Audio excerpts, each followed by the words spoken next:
Hello everyone, welcome to this new session of covering entire polity through the real text of the constitution.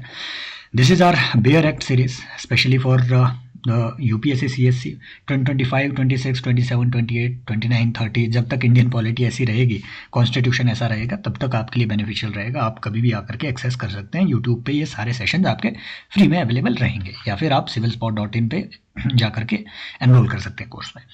शुरू करते हैं. हम यहाँ तक ये सारी चीज़ें डिस्कस ऑलरेडी कर चुके थे, आर्टिकल, ठीक है, आर्टिकल 18 तक.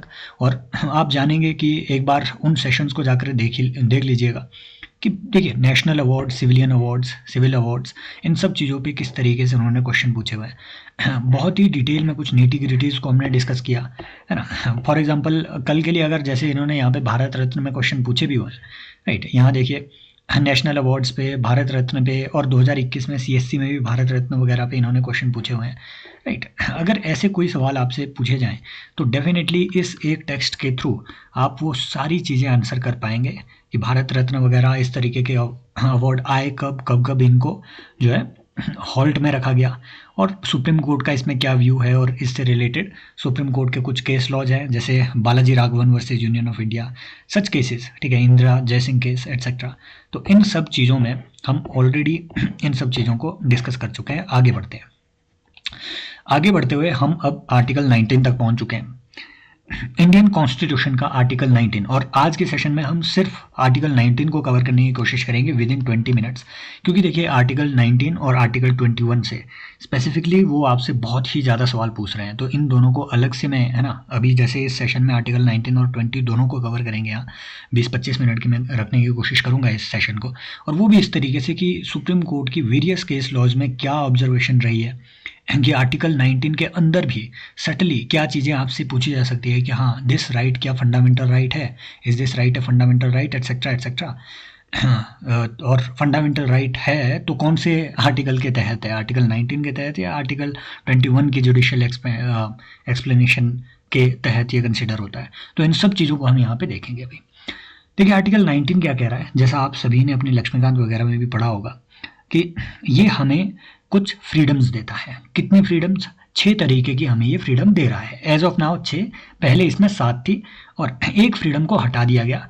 कौन सी को कब हटाया गया अभी हम देखेंगे. ये फ्रीडम्स तो आपको याद ही करनी पड़ेगी. जैसे ये कह रहा है कि article all citizens shall have the right. That means ये आर्टिकल 19 जो है ये सिर्फ और सिर्फ सिटीजन्स के लिए अवेलेबल है. समझ रहे हो, ये किसी भी दूसरे एलियन के लिए अवेलेबल नहीं है, किसी कॉरपोरेशन के लिए अवेलेबल नहीं है, किसी एसोसिएशन के लिए अवेलेबल नहीं है ना, मतलब रैंडम एसोसिएशन के लिए अवेलेबल नहीं है. ये सिर्फ सिटीजन के लिए अवेलेबल है, या फिर सिटीजन की एसोसिएशंस के लिए अवेलेबल है. समझ रहे हो मेरी बात को. सो अब ऐसे हमने कई आर्टिकल पढ़े थे. For example article 15, article 16, article 19, article 29, article 30. ये सिर्फ इंडियन सिटीजन्स के लिए अवेलेबल है, बाकी पर्सन्स के लिए अवेलेबल है, लीगल पर्सन्स के लिए. लीगल पर्सन की डेफिनेशन में मैंने आपको बताया citizens as well as non citizen आते हैं. नॉन सिटीजन में ना सिर्फ जिंदा या मुर्दा आदमी आएंगे, बल्कि नॉन सिटीजन लीगल पर्सन्स में आपकी कॉरपोरेशंस, कंपनियां, है ना, एसोसिएशन, या इवन डीटीज, समझ रहे हो, देवता लोग, ये भी लीगल पर्सन की डेफिनेशन में कंसिडर होते हैं. तो बाकी के राइट्स इन सबको भी अवेलेबल है. समझ रहे हो मेरी बात को. ये चीज़ थोड़ा ध्यान में रखना है. तो कितनी इसमें आपको जो है फ्रीडम्स दी गई है. फ्रीडम इसमें जो आजकल है अवेलेबल है आपके पास, वो 6 फ्रीडम है. पहली जो सबसे ज़्यादा, है ना, बोली जाती है, कुणाल कामरा की favourite, freedom of speech and expression. दूसरा freedom to assemble peacefully without arms, ठीक है, मतलब अन्ना हजारे जी की फेवरेट. तीसरा फ्रीडम टू फॉर्म एसोसिएशंस और यूनियंस, है ना, जैसे भारतीय किसान संघ, तो मे बी आरएसएस की फेवरेट. अगला to move freely throughout the territory of India, ठीक है, अगेन आरएसएस की favourite, Jammu and Kashmir, right.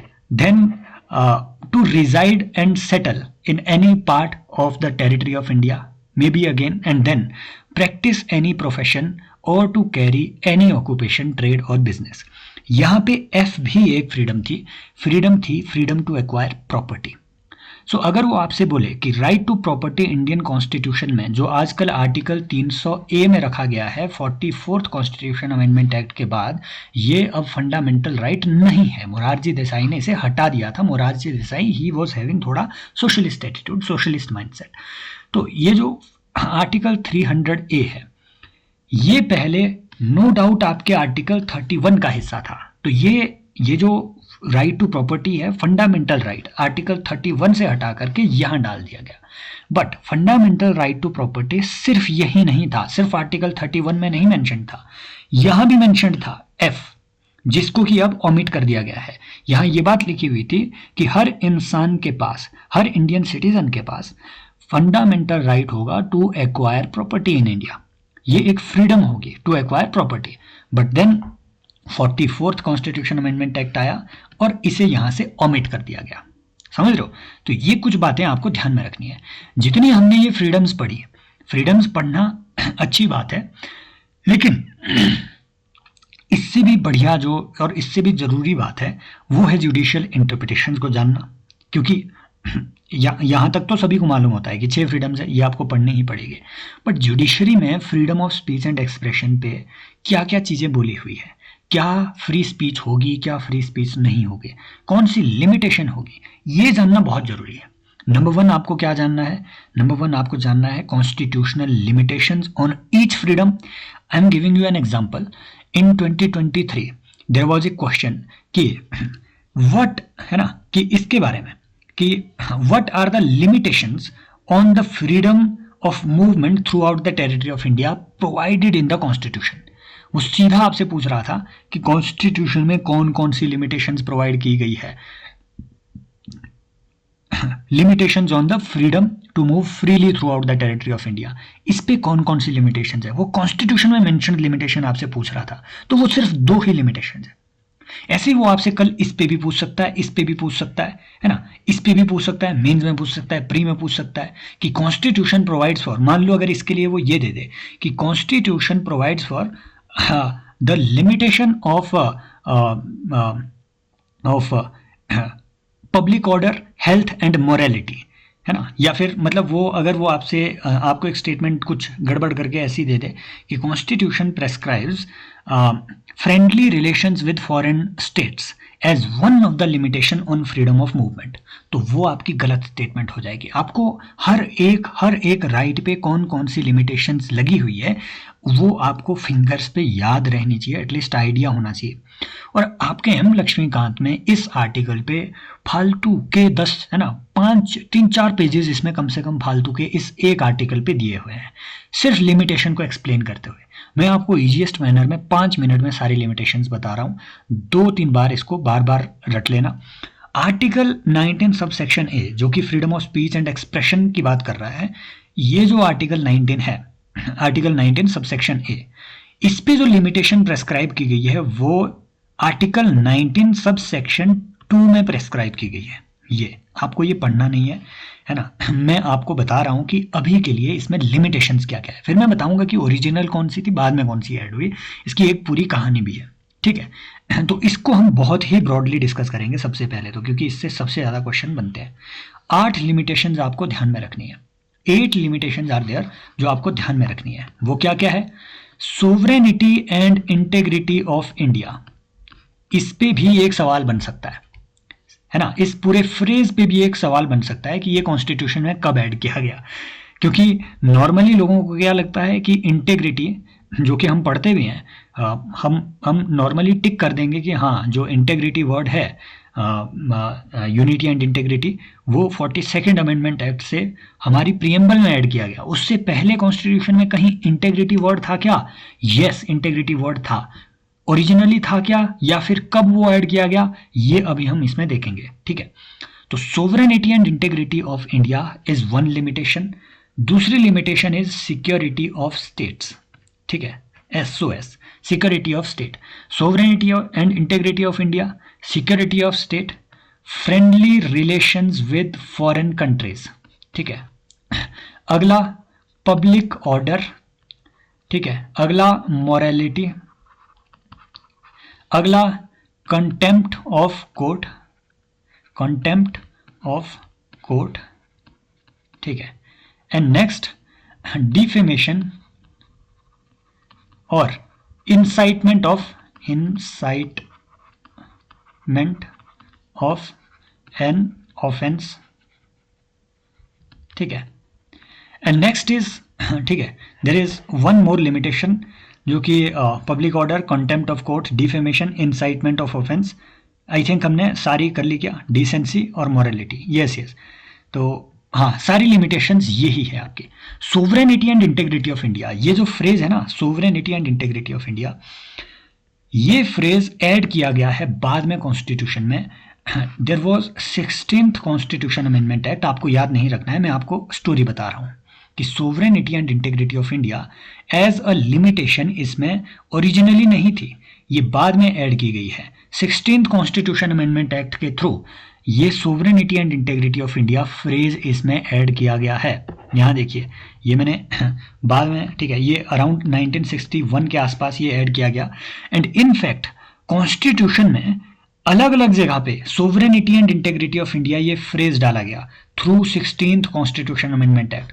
For example, third schedule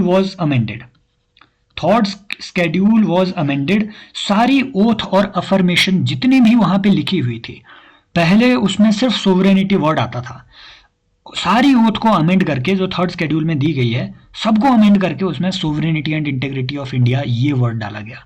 तो 16th constitution amendment act is important, at least ये जानना कि yes, sovereignty and integrity of India, this phrase has been mentioned where in the constitution. तो ये ध्यान में रखना है कि आर्टिकल 19 में ये अपीयर होता है, समझ रहे हो, sovereignty and integrity of India. ये जहां जहां भी आपको अपीयर होता हुआ देखने को मिलेगा ना कॉन्स्टिट्यूशन में, ये इनिशियल अपीयरेंस इसकी 16th कॉन्स्टिट्यूशन अमेंडमेंट एक्ट के थ्रू 1961 के आसपास आई है। क्लियर? तो इसकी स्टोरी आपको क्लियर हो जाएगी कि sovereignty and integrity of India is one of the ground of limitation on freedom of speech and expression. ठीक है, नेक्स्ट आता है सिक्योरिटी ऑफ स्टेट। अब अगेन, ये जितनी भी मैंने लिमिटेशंस बताई, उनमें से ये जो 3 लिमिटेशंस है, friendly relations with foreign states, public order and, ठीक है, इंसाइटमेंट ऑफ द ऑफेंस, ये लिमिटेशन जो है ये फर्स्ट कॉन्स्टिट्यूशन अमेंडमेंट एक्ट से लाई गई है, ये ओरिजिनली नहीं थी। ये चीज जरूरी है ये जानना कि जो ओरिजिनल लिमिटेशंस थी वो 8 नहीं थी, वो बस 4 ही दी हुई थी, ये बाद में ऐड की गई। 3 limitations first constitution amendment act से, sovereignty and integrity of India ये 16th कॉन्स्टिट्यूशन अमेंडमेंट एक्ट से बाद में ऐड की गई है। Friendly relations with foreign state, public order and incitement of offence. ये मैं क्यों बता रहा हूँ? ये मैं इसलिए बता रहा हूँ क्योंकि जब भी आपको फ्री स्पीच की, है ना, इंटरप्रिटेशन की कभी बात, है ना, आए, या फिर मेंस में अगर आपसे सवाल इसमें पूछे, तो आपको उसमें केस लॉ अगर याद रखने हैं, केस लॉज अगर उसमें कोट करने हैं, तो आपको एटलीस्ट स्टोरी याद रहे कि हाँ, फर्स्ट कॉन्स्टिट्यूशन अमेंडमेंट एक्ट लाया गया था, आर्टिकल 15 में अमेंडमेंट किया गया SC/ST OBC का रिजर्वेशन, 16 में अमेंडमेंट किया गया SC/ST OBC का reservation, article 31A and 31B add किया गया डेफिनेटली, और आर्टिकल 19 भी अमेंड किया गया, 19 सब क्लॉज 2 अमेंड किया गया। समझ रहे हो, ये सारे amendment first constitution amendment act से हुए हैं।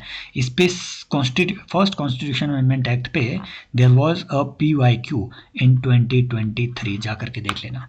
सेम लेवल का PYQ है ना। PYQ आपसे ये पूछा गया था कि इनमें से कौन सा अमेंडमेंट सुप्रीम कोर्ट की जजमेंट को ओवर रूल करने के लिए लाया गया था। वो फर्स्ट कॉन्स्टिट्यूशन अमेंडमेंट एक्ट था। क्यों? क्योंकि अब आप पढ़ने जा रहे हैं भाई साहब 2 इंपॉर्टेंट जजमेंट्स, खासतौर पे ये रोमेश थापड़ केस आपको ध्यान में रखना है। This case was from Madras. Romesh Thapar, a scholar and a journalist who used to write in a communist journal. It was a weekly, The Crossroads. तो द क्रॉसरोड पे वो अपने आर्टिकल लिखते थे, और वो मद्रास गवर्नमेंट को थोड़ा, ठीक है, उस टाइम के जो स्टेट ऑफ मद्रास थे उनको थोड़ा ऑब्जेक्शनेबल लगा, खासतौर पे क्यों, और साउथ में कम्युनिज्म धीमे करके फैल भी रहा था।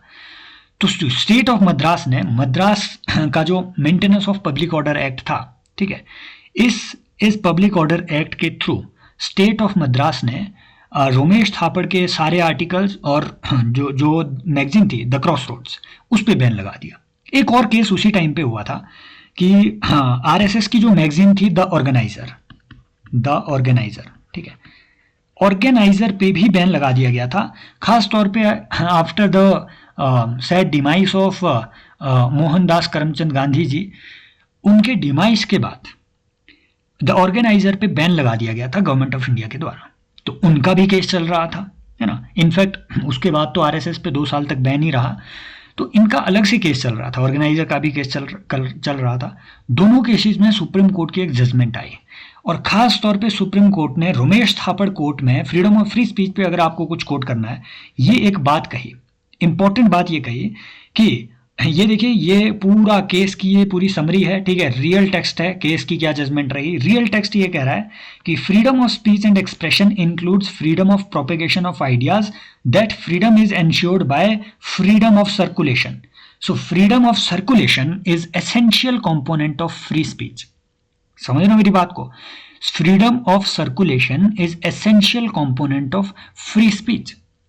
इसी चीज को बेस मानते हुए बाद में सुप्रीम कोर्ट ने वेरियस जजमेंट्स में ये बात लिखी हुई है कि ठीक है, इस बात को, ठीक है, बाद में सुप्रीम कोर्ट ने फॉर एग्जांपल जो जितने भी प्रेस पे, है ना, या फिर इवन ऑनलाइन प्रेस पे भी जितनी लिमिटेशंस लगाई थी सुप्रीम कोर्ट ने, I am giving you this example, in 2020 there was a case in Jammu and Kashmir. तो जब वहाँ की एक मैगजीन थी, मैं उनका नाम भूल गया, मैगजीन का नाम, तो उस पर गवर्नमेंट ऑफ इंडिया ने बैन लगा दिया था, राइट। तो अनुराधा भसीन ने वो सारा जो मामला है वो चैलेंज किया सुप्रीम कोर्ट में, और सुप्रीम कोर्ट ने यही बात वहाँ पे लिखी भी थी कि जो हमने रमेश थापड़ जजमेंट में बात कही है कि फ्रीडम ऑफ सर्कुलेशन, वो अब इंटरनेट की फ्रीडम की वजह से ही हम इम्प्लीमेंट कर पा रहे हैं, क्योंकि जो सर्कुलेशन है या फिर जो मीडिया है ये ऑनलाइन आ गया है। तो right to internet is a fundamental right, right to access to internet is a fundamental right. इसी चीज को बेस मानते हुए, and right to access to internet is a fundamental right under article 19 subsection A. यहां से भी वो statement बना सकता है, is it a part of right to life? No, it is a part of right to free speech and expression.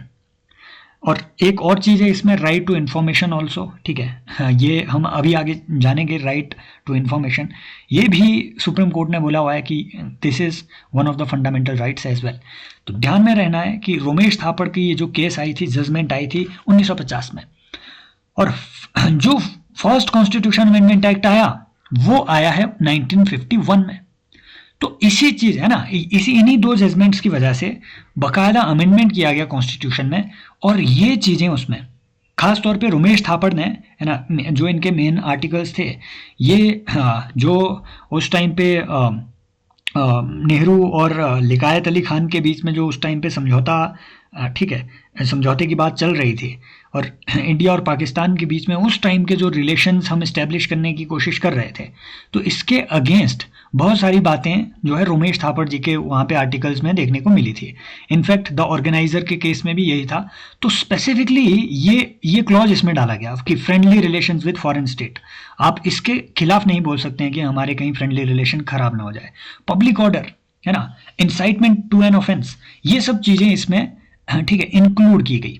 समझ रहे हो बात को? इसीलिए वो इंक्लूड की गई क्योंकि जजमेंट कुछ इस तरीके से आई थी कि सुप्रीम कोर्ट ने बोला था कि यू कैन नॉट से कि हाँ, सर्कुलेट करने मात्र से आपकी जो पब्लिक ऑर्डर है वो खतरा हो जाएगा, है ना। एंड सुप्रीम कोर्ट ने इनफैक्ट ये इस जजमेंट को बहुत क्रिटिसाइज भी किया था कि public order is not a, है ना, disturbance of public order is not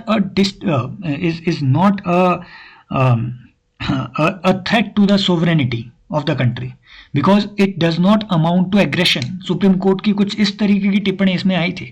तो इस चीज को स्कॉलर्स ने बहुत क्रिटिसाइज भी किया था कि how is supreme court taking such a narrow view कि I mean you can not allow a person to challenge the state itself. समझ रहे हो, जहां से आपको राइट्स मिल रहे हैं उसी स्टेट को अगर आप चैलेंज कर दो तो वो भी एक गड़बड़ है। तो सुप्रीम कोर्ट की इस तरीके की इसमें कुछ जजमेंट आई थी, तो आपको ये थोड़ा ध्यान में रखना है कि ये जो पॉइंट्स हैं ये सुप्रीम कोर्ट ने इसमें बोले थे। क्लियर, ये फुली एक्सप्लेन्ड है। अब देखिए जो दूसरी हमारी फ्रीडम है, freedom to assemble peacefully without arms. ठीक है, freedom to assemble peacefully without arms. ये जो फ्रीडम ऑफ असेंबली है, असेंबली, इसमें 2 लिमिटेशंस कॉन्स्टिट्यूशन ने प्रोवाइड कर रखी है।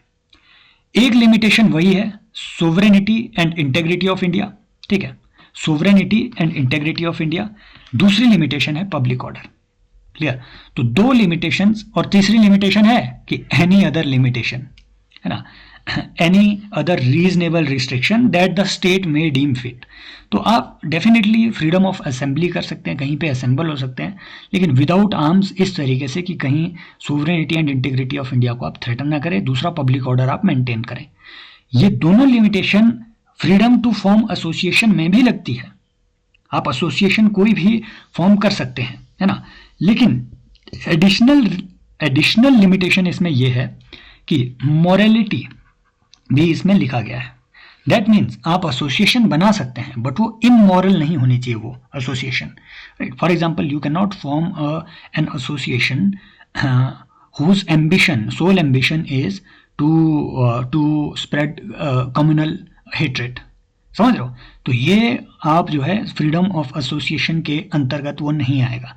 Morality is the third ground, sovereignty and integrity of India, है ना। फ्रीडम, देखो, फ्रीडम टू असेंबली में sovereignty and integrity of India है नंबर 1। नंबर 2 जो लिमिटेशन है that is public order. Freedom of association में ये दोनों है, एडिशनल आ जाती है मॉरलिटी की, राइट। अगली बात एक और भी है कि जो फ्रीडम ऑफ एसोसिएशन है, राइट, इसमें जो कोऑपरेटिव सोसाइटी वाला एलिमेंट है, आपसे ये भी पूछ सकते हैं कि इंडिया में कोऑपरेटिव सोसाइटी से रिलेटेड प्रोविजन आपको कहाँ कहाँ मिलेंगे। डेफिनेटली आपके डीपीएसपी में मिल रहे हैं। डीपीएसपी में आर्टिकल 43B आपको कोऑपरेटिव सोसाइटी की बात कर रहा है कि स्टेट को कोऑपरेटिव सोसाइटीज को प्रमोट करना है, उसकी बात इसमें चल रही है डीपीएसपी में। फंडामेंटल राइट्स में भी article 19 subsection A subsection C में आपको कोऑपरेटिव सोसाइटीज की बात मिल रही है। तो ये भी ध्यान में रखना है कि यहाँ कोऑपरेटिव सोसाइटी की बात हो रही है। अगली बात जो ध्यान में रखनी है, चलो वो आप उस टाइम पे देख लेंगे जब हम कोऑपरेटिव सोसाइटी वाला जो सेशन है, ठीक है, उस पर हम सारी चीज़ों को डिस्कस करेंगे कि आर्टिकल 243 में जो है किस तरीके की प्रोविजंस इसमें किए गए हैं। तो अलग अलग जगह पे कोऑपरेटिव सोसाइटी को मेंशन किया गया है कॉन्स्टिट्यूशन में, ये भी ध्यान में रहे। फिर आते हैं आपका ये राइट, जिस पे यूपीएससी ने सवाल पूछा था मेंस में कि भैया, और अगली बात एक और चीज़ कि एसोसिएशन बनाने की आपको फ्रीडम तो है, यूनियन फॉर्म करने की आपको फ्रीडम है, but this does not guarantee you the right to be recognized as a union. You can form an association, you can form an NGO, but that does not guarantee कि state will recognize you under any state law, right? There are some specific laws, for example, Societies Registration Acts of the states. There is Societies Registration Act of central government. There is Indian Trust Act. So there can be so many legislations governing the formation of association, but it does not guarantee you the right to be recognized as an association. इसीलिए जब आप देखेंगे NGO अगर आपको बनाना हो तो 5-6 महीने लग जाते हैं एक आम आदमी को एनजीओ को रजिस्टर तक करने में, right. It is a tedious process definitely. Next is to move freely throughout the territory of India. इस पर भी 2 लिमिटेशंस हैं, कॉन्स्टिट्यूशनल लिमिटेशंस 2 है। क्या? Number 1, in the interest of general public, GP. दूसरा, in the interest of scheduled tribes, ठीक है।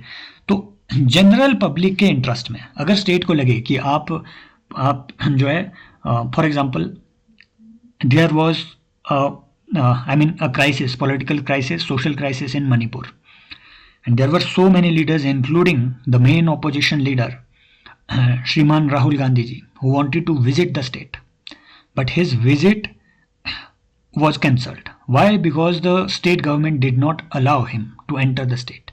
So free movement was restricted because it was not considered as a visit in interest of general public. इससे public order वहां पे, है ना, consider किया गया कि उनके विजिट से पब्लिक ऑर्डर में खतरा हो सकता है उधर। For example, there can be some scheduled area जहां पे आपकी मूवमेंट को जो है थोड़ा प्रिवेंट किया जा सकता है, There are so many tribal republics. For example, there is this tribe in Andaman, Sentinelese something, Sentinel tribes. तो इस तरीके के जो ट्राइब्स हैं जो कि इवन आपके लिए भी जानलेवा साबित हो सकते हैं, उनके साथ इंटरेक्शन उनके इंटरेस्ट में और आपके इंटरेस्ट में, उन सब चीज़ों को कंसिडर करते हुए आपकी फ्री मूवमेंट को within the territory of India. So this article 19 वाली movement does not include the freedom of movement outside India. ये within the territory of India की बात कर रहा है. जो आउटसाइड वाली इंडिया की है ना जो मूवमेंट है वो आर्टिकल 21 में वो आपको उसके तहत गारंटी की गई है कि yes you can freely move outside of India and come back to India. समझ रहे हो. Next is to reside and settle in any part और टेरिटरी ऑफ इंडिया. इसमें भी सेम लिमिटेशन है. डी और ई में मतलब इंडिया में मूव करने और इंडिया में कहीं पे रुकने, सेटल करने की जो आपको फंडामेंटल राइट्स मिले हुए हैं, इन दोनों में सेम लिमिटेशंस है. क्या क्या कि आप जो है ठीक है इन the interest of general public and in the interest of scheduled tribes, इनके इंटरेस्ट में जो है इनके इंटरेस्ट में स्टेट आपकी मूवमेंट और सेटलमेंट को रोक सकते हैं.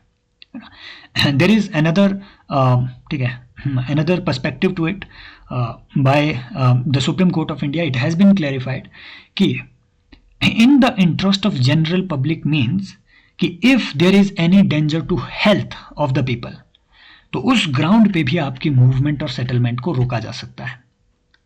जनरल पब्लिक का इंटरेस्ट मीन्स हेल्थ का इंटरेस्ट ऑल्सो.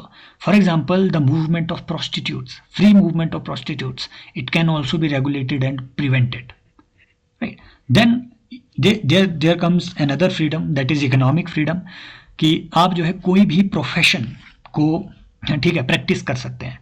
बट फिर again first constitution amendment act से इसमें दो लिमिटेशन बड़ी लगा दी गई जो सोशलिस्ट एजेंडा को फुलफिल करने के लिए मेनली लगाई गई थी. और वो लिमिटेशन क्या थी? वो लिमिटेशन है ठीक है नंबर 1 कि स्टेट कैन, हाँ आई थिंक यस, तो वो लिमिटेशंस ये है कि state in the interest of general public there can be some reasonable restrictions to this freedom. कौन सी freedom? Freedom of profession. Number 1 कुछ टेक्निकल क्वालिफिकेशंस दी जा सकती है कि if you want to start ठीक है if you want to start some business related to kind of है ना, अगर आपको कोई फूड स्टार्टअप वगैरह शुरू करना है तो there can be certain licensing regulations कि आप लाइसेंस लो भैया, FSSAI का सर्टिफिकेशन लो एटसेट्रा. ये एक पॉजिटिव जो है, ये एक पॉजिटिव प्रोविजन है. दूसरा जो है, दूसरा provision is mainly socialist in nature. इसने रास्ता साफ किया nationalisation of the public corporations के लिए कि भैया स्टेट एक लॉ बना करके ये कह सकता है कि कोई भी बिजनेस, ट्रेड, इंडस्ट्री या सर्विस आइदर कंप्लीट और पार्शियल मोनोपोली ऑफ स्टेट के तहत आ सकता है. समझ रहे हो? That means state can make law preventing the entry of private players from a certain trade, business, industry, service etcetera. Basis of this है ना, basis of this provision many nationalization exercises were conducted. Many corporations, many companies, they were nationalized.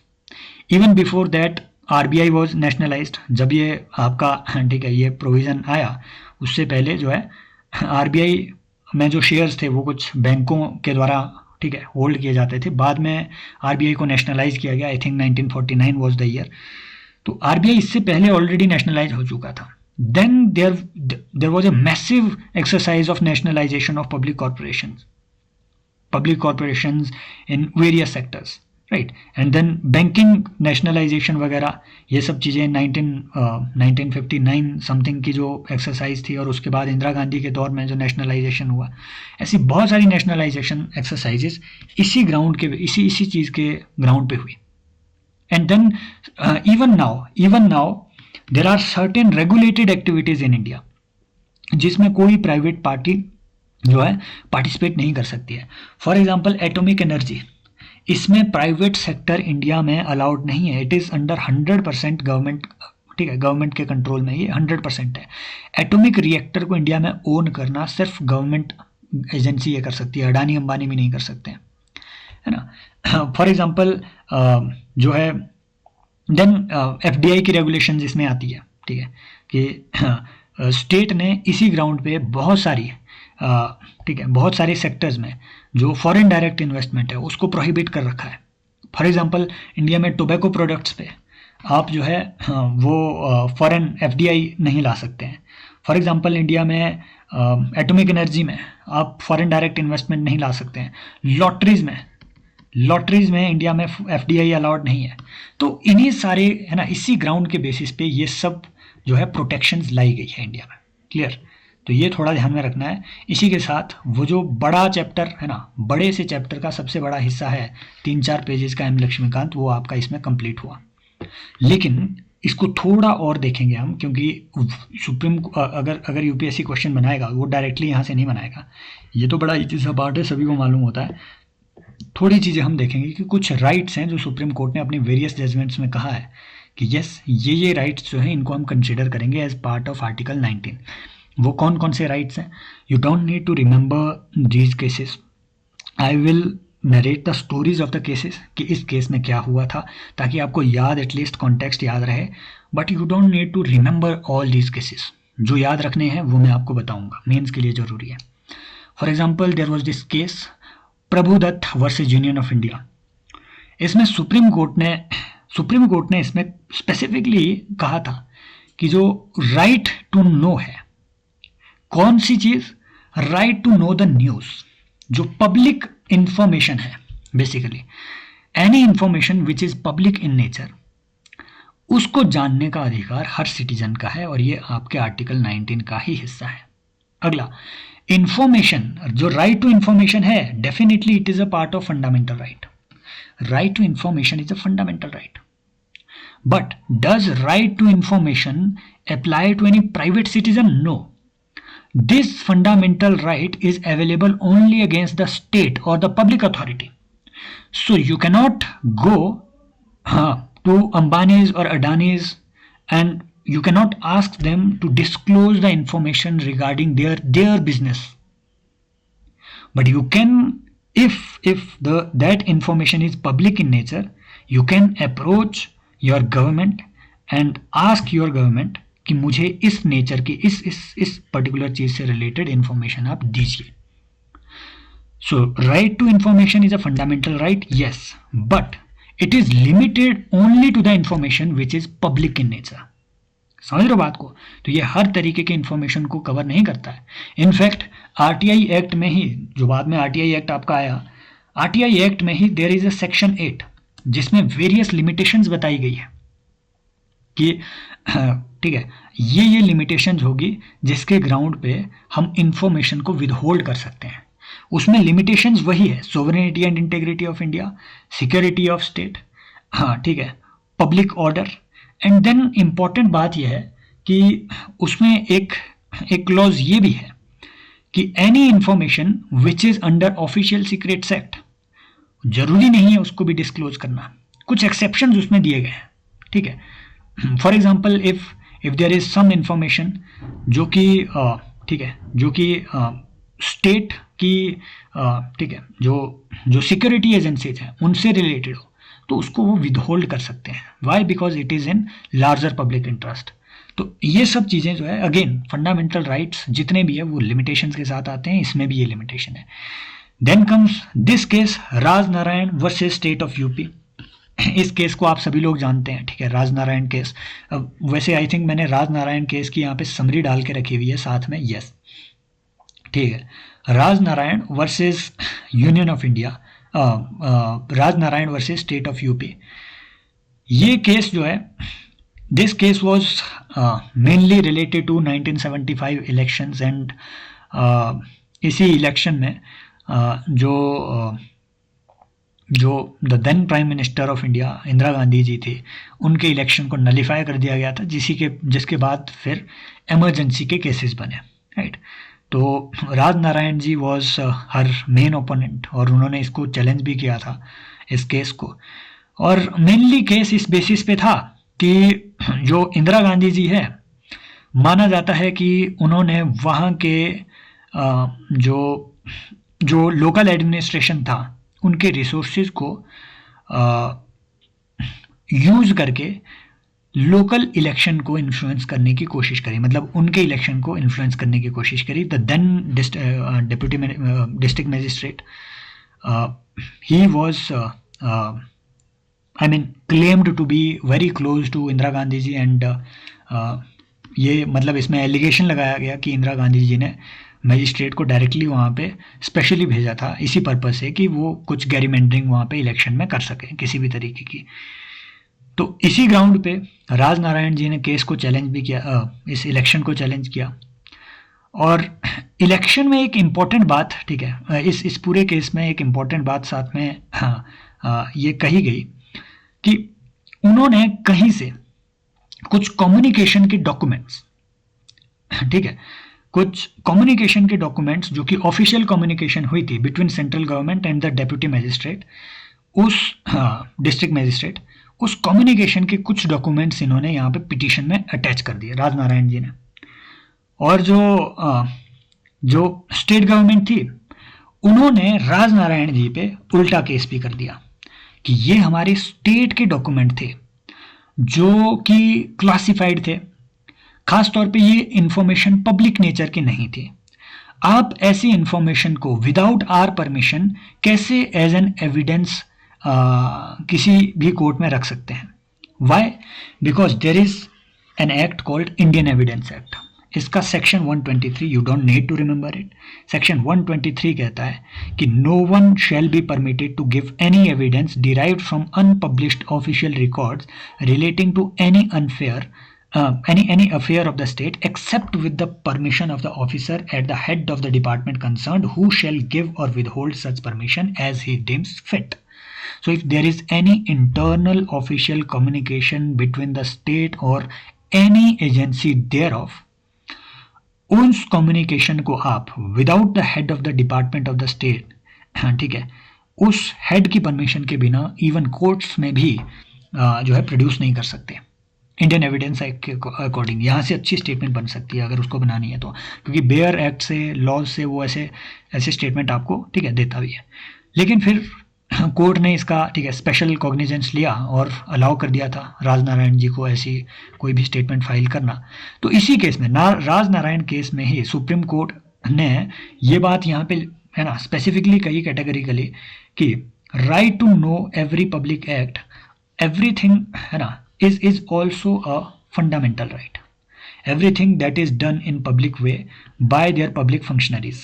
तो जो भी public functionaries है, जैसे इस case में DM, तो डीएम के द्वारा जो भी काम किए गए हैं उनको जानना, है ना, हाँ, वो सब चीज़ें, वो जो ब्लू मैनुअल प्रिपेयर किया गया था for the visit of the prime minister, वो सब चीज़ों को जानना भी एक फंडामेंटल राइट है। Why? Because it is a public information related to public functionaries. देखिए, then there was another case, Bijoe Emmanuel case.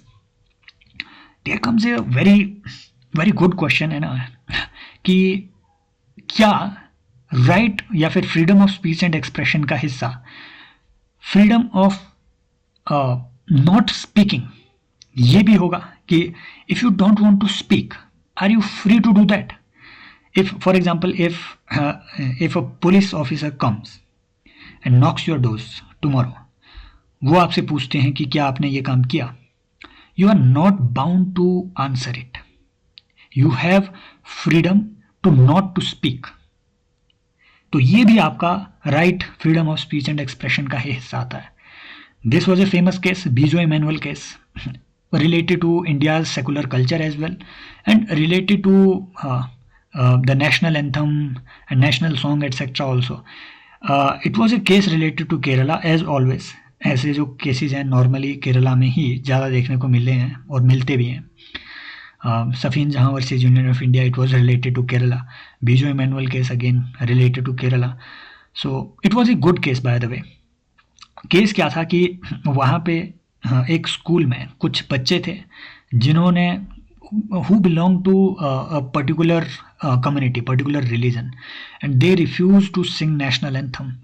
They were expelled from the school just because they refused to sing the national anthem. case was filed first in the High Court of Kerala and then in the Supreme Court. And in the judgment, Supreme Court said that number one, if you are standing in respect of the national anthem or the national symbols, but you are not singing it, you are not singing the national anthem, but you are standing still, you are paying all your respect, then it should not amount to breach of National Honors Act. There is a special act which is meant to prevent any disrespect done to the national honours of India. National anthem वगैरह हो गया, national flag वगैरह हो गया, इनको किसी तरीके की डिसरिस्पेक्ट ना हो इसमें. ठीक है, ब्रॉड एक डिटेल्ड इंफॉर्मेशन, ठीक है, prevention of I mean the full name of the act is, ठीक है, आई मीन इसको बहुत शॉर्ट में नेशनल ऑनर्स एक्ट कहते हैं. तो नेशनल ऑनर्स एक्ट के अंडर ऐसा कोई काम नहीं आएगा जिसमें कि आप रिस्पेक्ट पे कर रहे हो, पर ज़रूरी नहीं है कि आप नेशनल एंथम को गाओ या नेशनल सॉन्ग को गाओ. पहली बात इसमें ये कही गई. दूसरी बात, बीजो इमैनुअल केस में सुप्रीम कोर्ट ने कहा कि राइट टू या फिर freedom of speech and expression also includes the freedom of not speaking, है ना. You are not bound to speak. So freedom और right to remain silent is also a fundamental right. Bijo Emmanuel case. Then comes, ठीक है, another case, Shreya Singhal case, 2015. There was this objectionable section 66A, very controversial in Information Technology Act, which empowered the state to lodge a criminal charge against anyone who is spreading inappropriate information over social media or over internet which endanger the security of the state and again sovereignty and integrity of India, security of the state, public order, etc etc. तो इन सारे ground को breach करते हुए information अगर आपने internet पे डाली तो आप पे क्रिमिनल ऑफेंस लगाया जा सकता था, आपको गिरफ्तार किया जा सकता था. तो ये एक बहुत ही रेडिकल प्रोविज़न था. श्रेया सिंघल जी ने इस चीज़ के अगेंस्ट आवाज़ उठाई एंड सुप्रीम कोर्ट ने इसको स्ट्राइक डाउन कर दिया कि ठीक है कि ये freedom of speech and expression के खिलाफ आपके जा रहा है. तो ये भी आपके आर्टिकल 19 का ही हिस्सा है. इन सारे केसेस को you can quote in your mains exam as well. Clear. तो ये हो गया आपका आर्टिकल 19. सो काफ़ी लंबी है, ठीक है, ये सेशन काफ़ी लंबा हो गया. इसमें आर्टिकल 19 को यहीं करते हैं क्योंकि आर्टिकल 20 अगेन थोड़ा बड़ा है. इन चीज़ों पे मैं, ठीक है, छोटे छोटे सेशंस लूँगा. आर्टिकल 19, आर्टिकल 20, 21, क्योंकि ये काफ़ी डिटेल्ड है और काफ़ी अच्छे से इसको स्टडी करना ज़रूरी है इन सब चीज़ों को. फॉर एग्जांपल, अगर वो आपको ये बोले कि आर्टिकल 20 के तहत अगर आपको प्रोटेक्शन लेनी है तो क्या शर्त है आपके प्रोटेक्शन लेने की, कि ठीक है, क्या ज़रूरी है कि अगर if you want such a protection you should have been convicted under that offence. क्या ये होना ज़रूरी है या नहीं. तो इन सब चीज़ों को हम बहुत डिटेल में इसमें देखेंगे. ठीक है, कई जगह से ये पूरी इन्फॉर्मेशन एक्सट्रैक्ट की गई है, going much beyond your conventional source of Indian polity, that is M Laxmikanth, which probably fails to address so many questions that UPSC has been asking in recent years. तो इसलिए थोड़ा अनकन्वेंशनल अप्रोच लगाना बहुत ज़रूरी है इसमें. सो नेक्स्ट सेशन का wait कीजिए. If you want to join our course flagship UPSC CSC PYQ research program, then definitely you can enroll in this course. Visit this website www.civilspot.in. ये मेरा ही platform है. You can enroll in the course. बाकी ये जो polity through constitution है, this is a free series available on the website as well as on the YouTube channel है. तो आप कहीं पे भी इसको एक्सेस कर सकते हैं. डेली आप ये सेशंस देख सकते हैं. ठीक है, तो फ्रीली अवेलेबल है. Thank you so much. Take care. Bye bye. As always love you all and do give your feedback in the comment section. Take care. Bye bye.